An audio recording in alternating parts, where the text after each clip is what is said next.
Welcome back guys to our YouTube channel, and in this video what we'll be discussing, we will be discussing CA Final December 2021 paper number 8 indirect tax loss 30 marks MCQs. इससे पहले वाली videos में मैंने आपके साथ किस किस के एमसीक्यूज डिस्कस करे हैं। आपके साथ मैंने लॉ के एमसीक्यूज डिस्कस करे हैं, मैंने आपके साथ ऑडिट के एमसीक्यूज डिस्कस करे हैं, एज वेल एज मैंने आपके साथ डीटी के एमसीक्यूज डिस्कस करे हैं।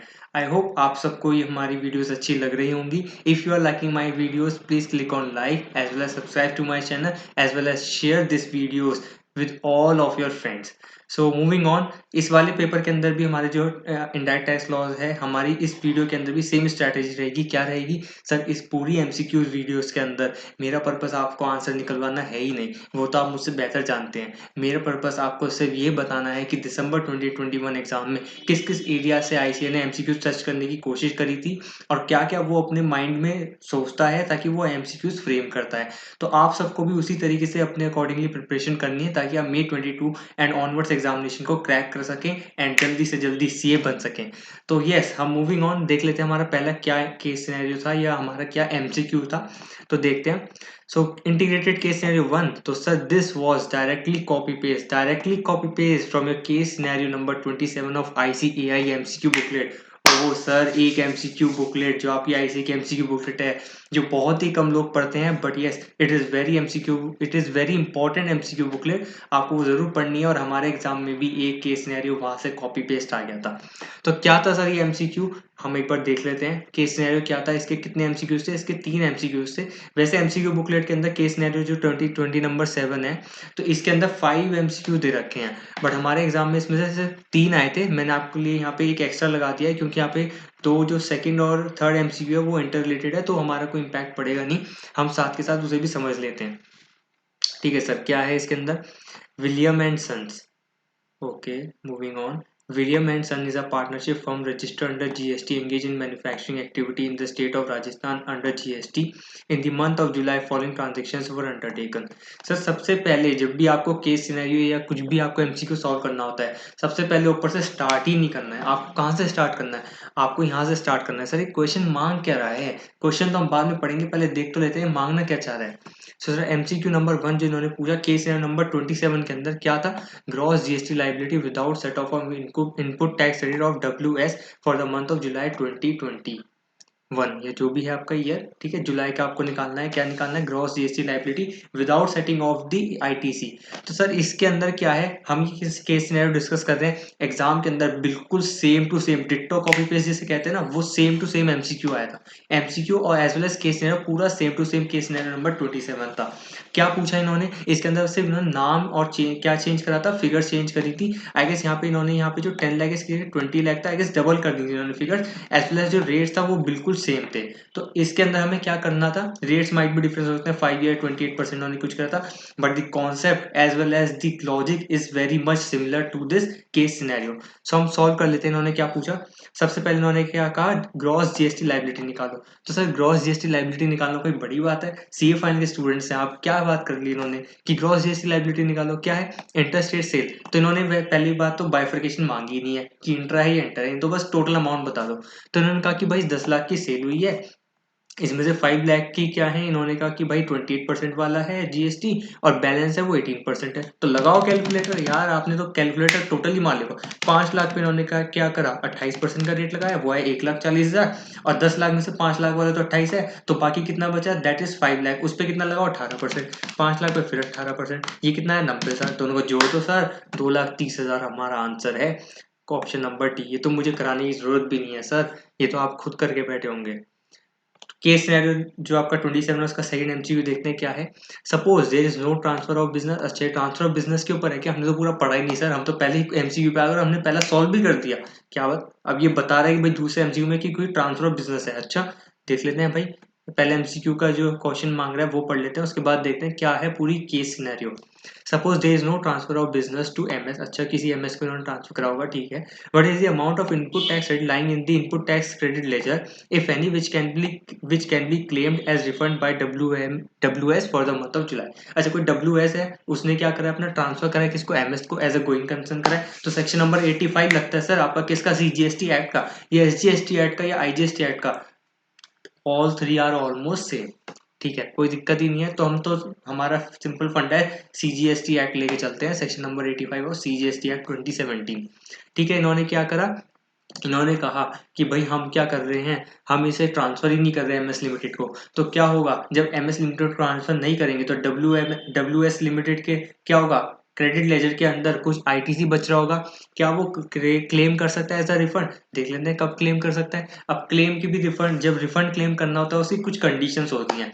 तो इसके अंदर जो हमारा लग रहा है, आप सिमिलर देख लीजिए, आपका क्या लग रहा है, inverted duty tax rate structure लग रहा है आपका, ITRS वाली सिचुएशन लग रही है। कैसे? क्योंकि आपने जो परचेज करा है वो 28% पे करा है, और आपकी जो आउटवर्ड आपकी जो क्या है, आउटवर्ड आपकी जो आपकी लाइबिलिटी है वो 28% पे है, कोई दिक्कत नहीं है, बट 18% पे भी है, तो ये आपकी कम हो गई। तो जब आपका आउटवर्ड जो आपका रेट है वो कम होता है और इनवर्ड वाला जो इनपुट वाला रेट है ज्यादा होता है, तो उससे वाली कंडीशन को हम ITRS बोलते हैं, that is inverted tax rate structure.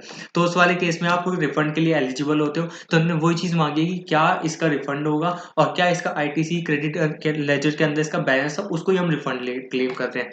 तो हमने पहले वाले पार्ट में निकाली, हमारी आउटपुट जैसी लाइबिलिटी कितनी थी, 2,30,000। तो हम देख लेते हैं हमारे पास ITC कितना आया। ITC आया, that is inter state purchase of goods worth ₹10 lakh which is liable to GST at 20%, 28%। तो 10 लाख पे 28% का क्या हुआ आपका इनपुट, 2,80,000 का इनपुट, आउटपुट कितने का, 230 का। सर माइनस करो 50,000 का, क्या बचा आपके पास क्रेडिट लेजर के अंदर बैलेंस ITC। और इसे क्या करोगे आप, it is eligible for refund. तो इन्होंने वही चीज बोली, 50,000 अंडर इन्वर्टेड ड्यूटी स्ट्रक्चर। तो वो सिर्फ हमें अमाउंट ही पूछी थी, ये सब बेकार है, 23,000 25,000 सब बेकार है, सब कंफ्यूज करने के लिए। अभी ऑप्शन में क्या है, nil, since WMS is making out of supply 28% also. तो इससे कोई मतलब नहीं है सर, अगर एक भी रेट आपका कम हो गया किससे, इनपुट वाले से, तो आप एलिजिबल हो किसके लिए, ITRS के लिए। ठीक है सर। थर्ड MCQ, ये वाला जो मैंने आपके साथ 27.2 MCQ डिस्कस करा है, ये हमारे एग्जाम में नहीं आया था, बट मैंने आपके लिए तब भी डाल दिया है क्योंकि 27.2 और 27.3 दोनों सिमिलर ही हैं, क्योंकि एक का आंसर तीसरे पे डिपेंड करता है। अब आप देखो थर्ड वाला हमें करने की भी जरूरत नहीं है। इन्होंने क्या करा, इन case of transfer of business, अच्छा दूसरे वाले में क्या था, ट्रांसफर बिजनेस नहीं हुआ, तीसरे वाले में क्या करवाया, ट्रांसफर बिजनेस करवा दिया। तो इन्होंने क्या करा, what is the amount of input tax credit which shall stand transfer to MS। अच्छा तो MS को कितना ट्रांसफर करें, ऑब्वियसली जितना WS की क्रेडिट लेजर में था, तो हमने WS की क्रेडिट लेजर में कितना अमाउंट निकाला, 50,000। वो पहले क्या करता, रिफंड क्लेम करता, अब वो नहीं करा तो MS को ट्रांसफर करो, MS धोनी को नहीं सर, MS को ट्रांसफर करो, कितने, 50,000। 50,000 निकाला तो अभी हमने 27.2 में। तो MCQ इन्होंने क्या करा, इन्होंने एग्जाम में भी नहीं पूछा, क्योंकि 2-2 नंबर के MCQ थे। इन्होंने सोचा भाई एक कैलकुलेशन तो एक ही हुई, क्यों हम 4 नंबर के MCQ पूछें। तो इन्होंने 27.2 एग्जाम में नहीं पूछा, डायरेक्टली 27.3 पूछा। क्यों, क्योंकि कैलकुलेशन सेम थी, सेम लॉजिक था। तो इन्होंने क्या करा, सेम लॉजिक को 2 बार पूछने से अच्छा एक ही बार पूछा जाए। तो मैंने आपके लिए यहाँ पे दोनों डिस्प्ले कर दिए, क्यों, ताकि हम एक साथ समझ भी लेते हैं, और आपका एक केस भी सॉल्व हो गया मेरे साथ। ठीक है ना। अब 27.4, सर हमने तो कोई केस सिनेरियो पढ़ा ही नहीं, हम तो धनाधन MCQ सॉल्व करे जा रहे हैं। तो सर यही तो होती है केस सिनेरियो को सॉल्व करने की टेक्निक। सबसे पहले आप क्या करो, सबसे पहले आप देखो भाई क्वेश्चन मांग क्या रहा है, उसके अकॉर्डिंग हम पढ़ेंगे। देखो मैंने तो कुछ करा ही नहीं, मैंने तो ऊपर की 3-4 लाइन हाईलाइट करनी है आपके साथ केस सिनेरियो के अंदर, और बाकी पूरा केस सिनेरियो मैंने अभी तक पढ़ा ही नहीं है। और हमने देखा जाए तो 3 केस सिनेरियो की जो इसके केस सिनेरियो MCQ सॉल्व भी कर डाले। क्या बात sir, hats off to you, hats off to you as well. 27.4, who is liable to discharge the liability of 5 lakh on account of notice received by MS in the month of September। अच्छा MS को कोई क्या मिला, कोई notice वोटिस मिला है क्या, अच्छा देख लेते हैं। अब देखो मिला, अगर मुझे पढ़ना भी नहीं है सर केस सिनेरियो, क्योंकि मुझे पता है सेक्शन नंबर 85 में क्या लिखा होता है, जब भी ऐसा कोई नोटिस वोटिस आता है and transfer of business going concern होता है, सेक्शन 85 की घंटी आपके दिमाग में बज जानी चाहिए, और वो क्या कहता है, जॉइंट एंड सेवरली लायबल। मुझे देखना भी नहीं है, तब भी मैं आपके लिए पढ़ लेता हूँ। क्या बोला इन्होंने, during the month of September, MS Dhoni नहीं, MS received the notice from the month from the authorities for the outstanding liability of GST 5 lakh की है pertaining to the period for transfer before transfer of business by WS। ठीक है, such liability was determined after transfer of business for the purpose assumed that all the assets and liability for transfer। बताइए, तो कहानियां ही कहानियां लिख रहा है। Question जो इन्होंने पूछा हमें कहानी से मतलब ही नहीं है, हमें तो सर आंसर पता है, MS and WS jointly and severally liable. आपको सेक्शन नंबर 85 याद है, तो इसको केस को पढ़ने की जरूरत ही नहीं है। पर मैं तब भी आपके लिए एक बार क्वेश्चन देख लेता हूँ, इनके क्या क्या ऑप्शन है। MS as a business transfer to this this this हमें मतलब ही नहीं है, क्या कह रहा है WS को करवाओ, liability only on the amount of, ये सब बेकार की कहानी है सर। सेक्शन 85 में कुछ लिखा ही नहीं है। क्या लिखा है? MS and WS jointly and severally liable. Section number 85 खोलो, दिमाग की घंटी बजाओ, आगे बढ़ो, नंबर लेते लेते चलते जाओ, CA बनते चलेंगे। MCQ नंबर 1 जो आपका इंडिपेंडेंट MCQ था वो क्या था? Again this was again directly copy paste from your MCQ number 15 of ICAI MCQ booklet. ओहो सर, अपनी ICAI MCQ बुकलेट तो बहुत ज्यादा डिमांड में आ रही है, ये कॉपी पेस्ट कर रहा है ICAI। अच्छा सर, आपको भी इसी तरीके से प्रिपेयर करना है, इस बुकलेट को तो छोड़ना ही मत। मैं ये नहीं कह रहा हूँ कि अगले जो आपका May 22 अटेम्प्ट होगा उसमें भी रिपीट होंगे ये वाले MCQs या आपकी MCQ बुकलेट में से रिपीट होगा, नो। बट क्या है, कॉन्सेप्ट सिमिलर होगा, आपको इससे मिलता जुलता ही मिलेगा एग्जाम में, तो आप उसके अकॉर्डिंग प्रिपेयर करिए। What will be the rate of tax and the nature of supply of a service if the same is not determinable at the time of receipt of advance? Sir ये बताने की बात है क्या sir? जब भी नहीं पता होता आपको 18% और इंटरेस्ट रेट ही मानते हैं, ये तो हमारा बेसिक सा फंडा है, ये मुझे बताने की जरूरत नहीं है सर। 18% और interest rate. Again MCQ number independent जो आपका MCQ नंबर 2 था क्या था? It was again directly copy paste from MCQ number 37 of IC MCQ booklet. Sir ये हो क्या रहा है? MCQ बुकलेट में से सब कुछ कॉपी पेस्ट आ रहा है सर, यही हो रहा है, मैं क्या कर सकता हूँ? Under GST law, the time limit for issuance of show cause notice in case of non-payment of ITC is on account of reason other than fraud, willful misrepresentation और suppression of facts etc. तो उन्होंने कहा भैया show cause notice की time limit क्या है sir? 2 time limit होती हैं। एक तो क्या होती है, जब आप देखते हो डिमांड, जो आपकी रिकवरी प्रोसीडिंग्स हैं वो आपको कंप्लीट करनी होती है within 3 years from the क्या last date of due date of AG, वो आपकी एनुअल रिटर्न फाइलिंग से। तो उससे क्या होता है, उसके पहले उससे 3 महीने पहले तक आप शोकॉज नोटिस दे सकते हो इन केस ऑफ डिफॉल्ट या in case of reason other than fraud, wilful misrepresentation और सप्रेशन ऑफ फैक्ट। अगर वो इन तीनों में से हो गया, that is fraud, wilful misstatement और सप्रेशन ऑफ फैक्ट, तो आपकी जो टाइम लिमिट है वो क्या हो जाएगी? आपकी जो रिकवरी करनी प्रोसीडिंग्स है वो आपकी होती है क्या क्या होती है?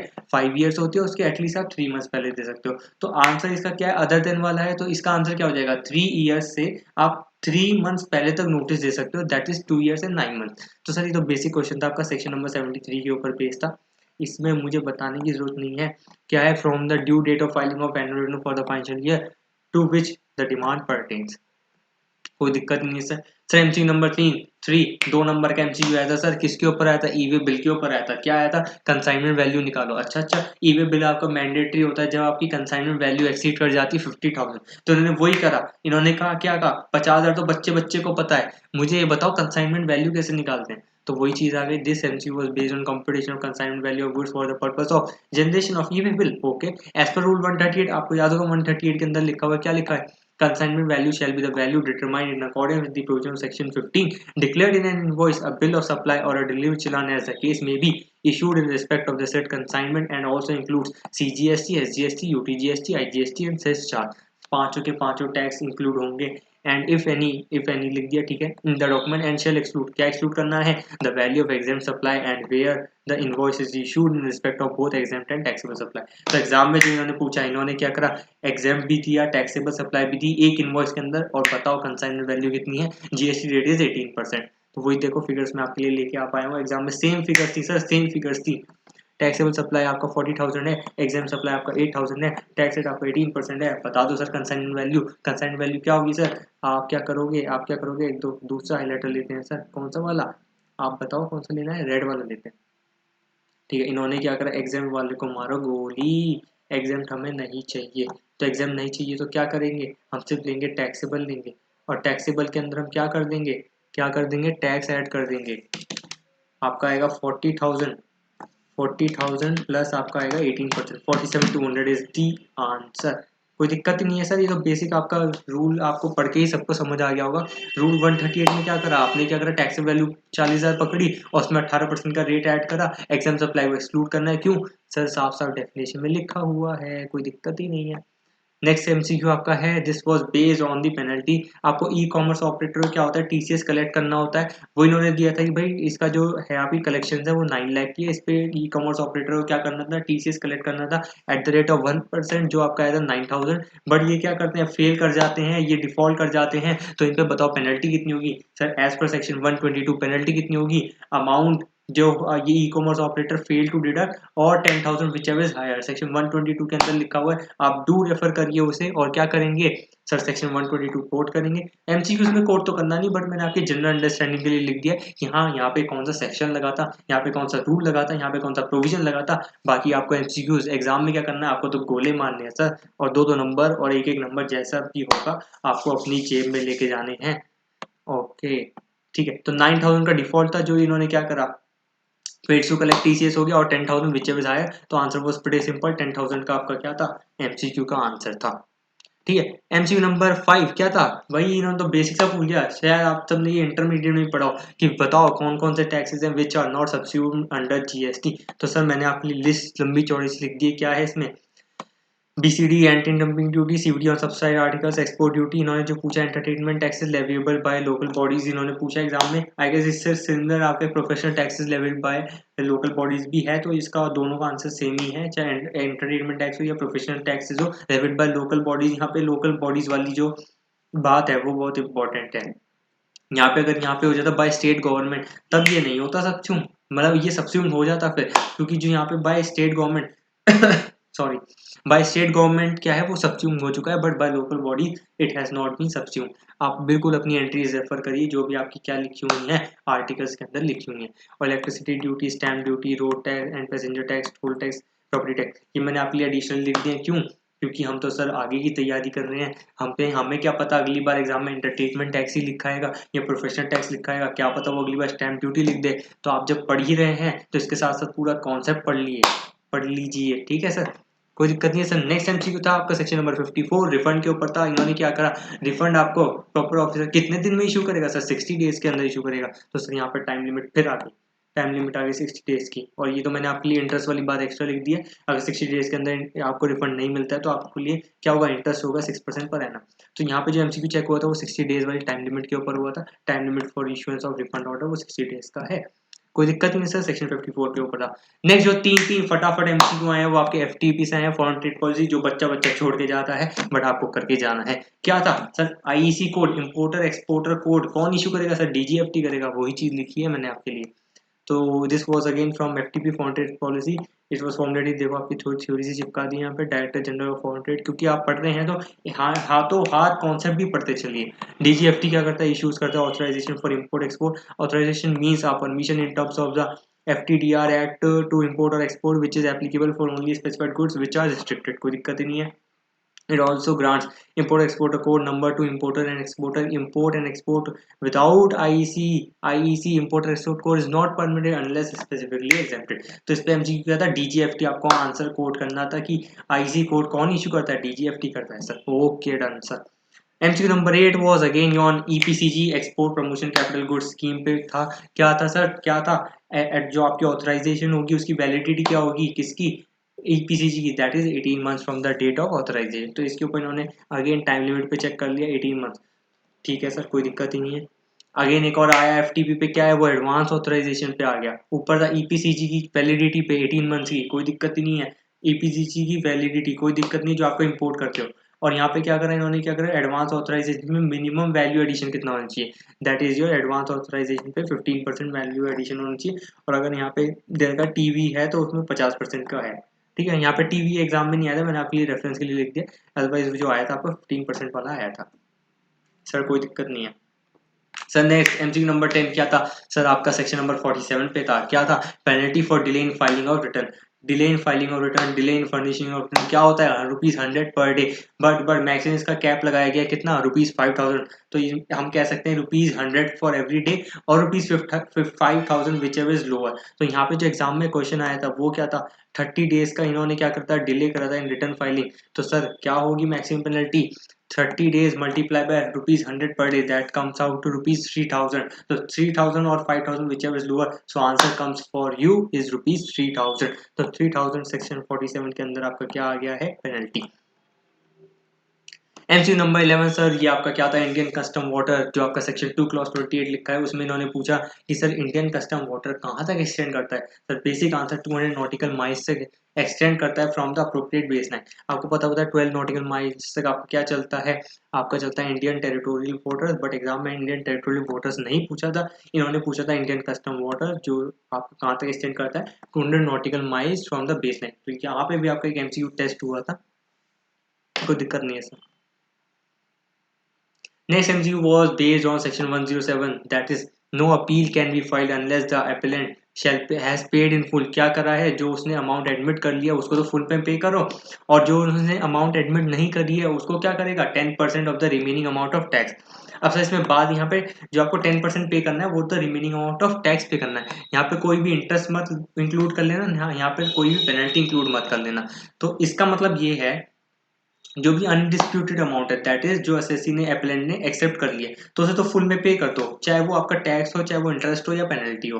बट जो आपने क्या करा, जो आपका डिस्प्यूटेड अमाउंट है, जैसे यहाँ पे जो हमारा नीचे केस में मैं आपको बताऊंगा क्या एग्जाम में क्वेश्चन आया था, जो आपका डिस्प्यूटेड अमाउंट है जिसके लिए एपेलेंट क्या कर रहा है, अपील फाइल कर रहा है, तो उसका जो है आपको 10% किसका पे करना है, आपको जो 10% डिपॉजिट करना है आपको सिर्फ और सिर्फ टैक्स अमाउंट का डिपॉजिट करना है, आपको इंटरेस्ट का डिपॉजिट नहीं करना, आपको नहीं पेनल्टी का डिपॉजिट करना है। तो उसी के ऊपर इन्होंने एमसीक्यू टेस्ट करा है। देखिए now in exam demand of tax raise by the department, इनका 10 लाख की तो टैक्स ही है, इंटरेस्ट 2 लाख का है, एसएससी ने 3 लाख का क्या कर लिया, टैक्स एडमिट कर लिया, और इन्होंने क्या करा, इंटरेस्ट भी एडमिट कर लिया 20,000 का, तो एसएससी ने 3,20,000 तो एडमिट कर लिया, तो ये तो क्या हो गया आपका अनडिस्प्यूटेड, तो 3,20,000 तो इसे सबमिट करना ही करना पड़ेगा, कोई दिक्कत ही नहीं है, इसे तो साइड रखो।